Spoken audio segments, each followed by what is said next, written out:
In this section, we're going to look at problem solving. There are 4 steps we kind of need to think about for problem solving. The first step is making sure we understand the problem. If we have to read it 2 or 3 times in order to gather all the information and determine what's being asked, we'll need to read it just several times. We'll need to devise a plan. We can do this by making a table or a list, or rewriting the problem as a concise sentence. We're going to make sure that we use our common sense, and we can even estimate to make an educated guess before the beginning of the problem. Then we'll check our answer to make sure our answer is what the question is asking and that the answer makes sense. Let's look at this first example. A couch sells for $920. Instead of paying the total amount at the time of purchase, the same couch can be bought by paying $300 down and $60 a month for 12 months. How much is being saved by paying the total amount at the time purchased? So we've got a time purchased, and then we've got a payment plan. And we want to see how much cheaper if we pay it off first rather than using the payment plan. So let's look at our payment plan. Our payment plan says we're going to have to, first of all, put the $300 down, and then we're going to have to pay $60 a month for 12 months. So if we're going to take the monthly charges, if we will multiply 60 times 12, we're going to get $720. That's just our monthly payments. We can't forget about that $300 we had to put down. So the total amount of paying over time would be $1,020. The question says how much is saved by paying the total amount at the time of purchase. Well, if we just paid the total amount at the time of purchase, that couch was only $920. So if we subtract those two numbers, we'll get $100. $100 will be saved by paying for it up front rather than over time. This answers the question. This also makes sense because paying over time is going to give the company that you're paying a lot more money. Let's look at this second example. Grace owns 24 acres of land, which she rents to a rancher for $3,765 per acre per year. Her property taxes are $960 per acre per year. How much profit does she make on the land each year? So, well, let's first kind of devise a plan and think about profit.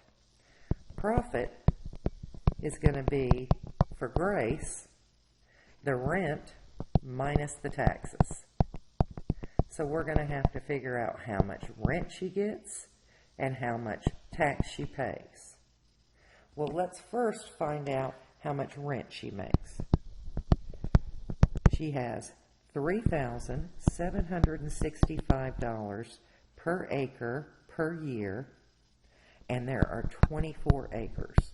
So we're going to have to multiply those two numbers together. In doing that, we'll take 3,765 times the 24, and that's going to give us $90,360. Now we have to figure out how much tax she's going to pay. Her tax is $960, but we have to remember that that's per acre. So if we multiply that by 24 on our calculator, we're going to take 960 times that 24, and that's going to give us $23,040. Now, we said the profit is going to be the rent minus the tax. So we want to take that $90,360 and subtract her tax amount, which is $23,040 $23,040, and that's going to give us $67,320. That's how much profit she's going to get. Pretty good profit for owning some land. Let's look at a third example. Andrea decided to rollerblade to her mother's house.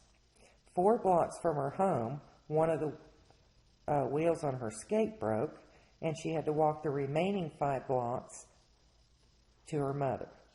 She could not repair the skate and had to walk all the way back home. So how many more blocks did Andrea walk than skate? Well, let's think of Andrea's home. She's going to her mother's home. It says that she's going to skate for 4 blocks. Then all of a sudden her skate breaks and she's going to have to walk for 5 more blocks. So from Andrea's house to her mother's house is actually 9 blocks. Now, if she had to walk all the way back home from her mother's house to her house, that's a total of 9 blocks. So how much did she end up walking? Well, the original 5 blocks plus the 9 blocks, she walks 14 blocks. How many more blocks did Andrea walk than skate? We're going to have to subtract her skating. Well, her skating was only 4 blocks. So if we subtract those two numbers, we're going to get a total of 10 blocks. Did we answer the question? How many more blocks did Andrea walk than skate? She had 14 blocks total that she walked, minus the 4 blocks that she skated. That's a total of 10 blocks.